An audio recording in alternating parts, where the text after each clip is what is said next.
बिस्मिल्लाहिर्रहमानिर्रहीम, अस्सलाम वालेकुम। आज मैं आपके लिए मीठी टिक्कियों की रेसिपी लेकर आई हूँ। इसको रजब के कुंडे भी कहते हैं और ये मैदे की मीठी टिक्कियाँ भी हैं।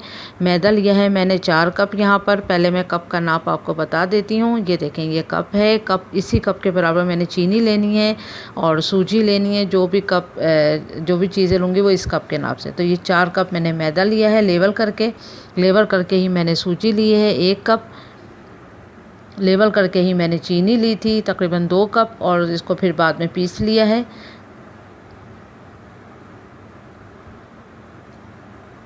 दूध है 1 कप। हरी इलायची का पाउडर है 1 टीस्पून। सफ़ेद तिल है 4 टेबल स्पून और कोकोनट पाउडर है 1/2 कप।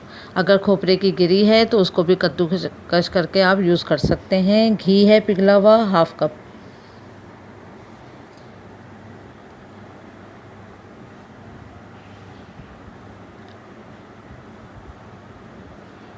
अब सब चीज़ें इसमें मिक्स कर देंगे। हरी इलायची का पाउडर, सूजी, चीनी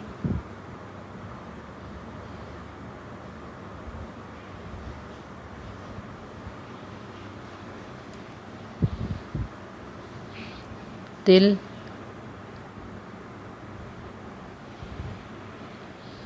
और कोकोनट।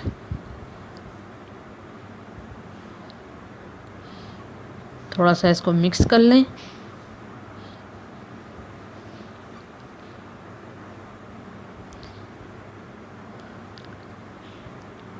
मिक्स करने के बाद इसमें घी डालेंगे।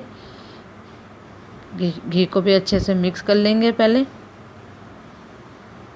घी को अच्छे से मिक्स करेंगे ताकि कोई लम्स ना रहे इसमें और सब चीज़ें अच्छे से मिक्स हो जाएं घी के साथ।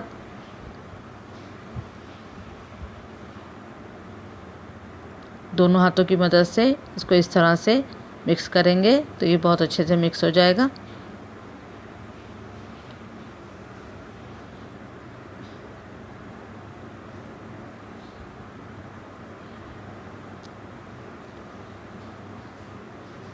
ये देखें, ये बहुत अच्छे से मिक्स हो चुका है। अब इसको दूध की मदद से गूँधेंगे जैसे कि नॉर्मल आटा गूँधते हैं पानी की मदद से। इसी तरह से समझें दूध की मदद से हम इसको मैदे के आमेज़े को गूँधेंगे।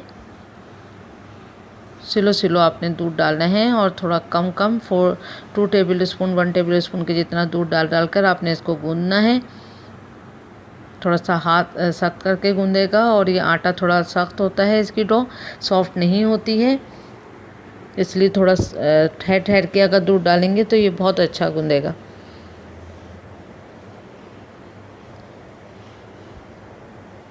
ये देखें, ये इतना मिक्स हो चुका है। तकरीबन 2 टेबल स्पून के जितना जो है वो दूध बच गया है। अब इस डो को अच्छे से गूँधेंगे। अब इस यहाँ पर नीचे रख के इसको अच्छे से गूँधें। ये हिस्सा बिल्कुल आपका साफ़ होना चाहिए। जहाँ पर आप रोटी बनाते होंगे वहीं पर ही आपने इसको गूँधना है।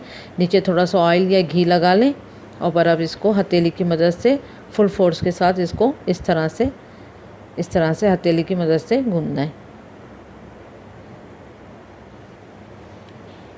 5 से 7 मिनट तक इस प्रोसेस को जारी रखें तो फिर देखें बहुत अच्छी डो रेडी हो जाएगी।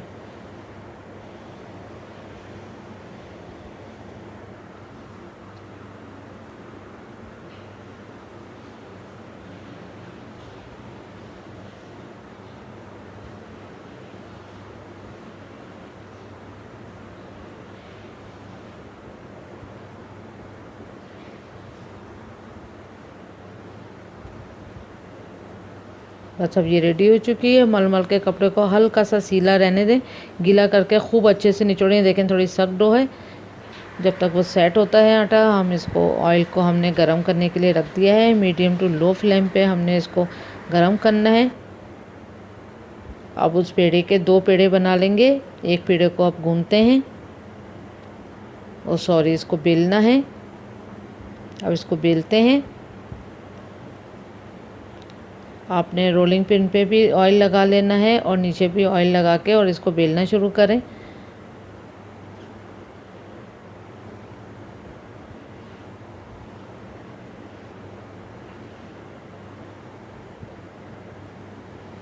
बहुत पतला भी नहीं बेलेगा ना बहुत मोटा। अभी जब ये बिल जाएगा तो फिर बताऊंगी कि किस साइज़ का है। आप खुद देख लेंगे किस साइज़ का तक इसको बेलना है।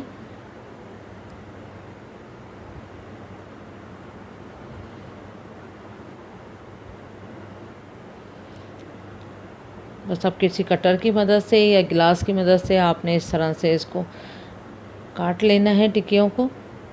जो भी आप साइज़ रखना चाहते हैं उसी साइज़ के बनाने के लिए आपने कटर यूज़ कर लें।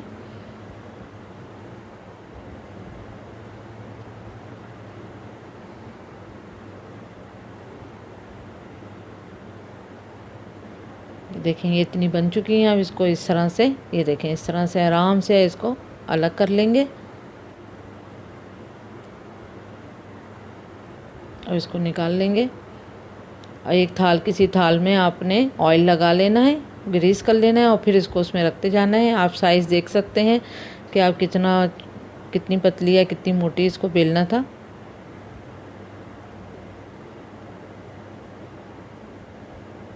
बस इसी तरह से आप सारी टिक्कियाँ जो हैं वो रेडी कर लेंगे। ये देखें ये सारी टिक्कियाँ रेडी कर ली हैं। उसी मलमल के कपड़े पे आपने उसकी तह ब तह पे आपने इसको रखते जाना है और इसको ढकते जाना है। और इस तरह से ये चिपकेंगी नहीं आराम से और फिर किसी भी ड्राई भी नहीं होंगी।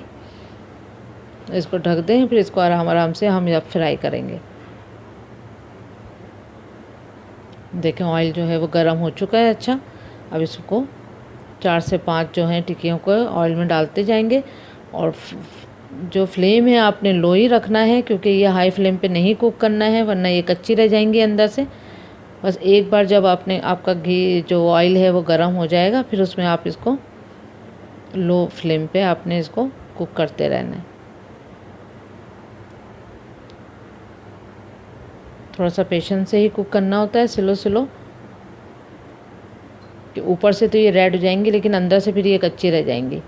इसलिए थोड़ा स्लो फायर से, स्लो ही फ्लेम आपने रखना है और इसको स्लो ही फ्लेम पे आपने कुक करना है। और टर्न करते जाएं इस तरह से, ताकि सेम इक्वल कलर आए। ये देखें ये तकरीबन अब ये रेडी हो रही हैं।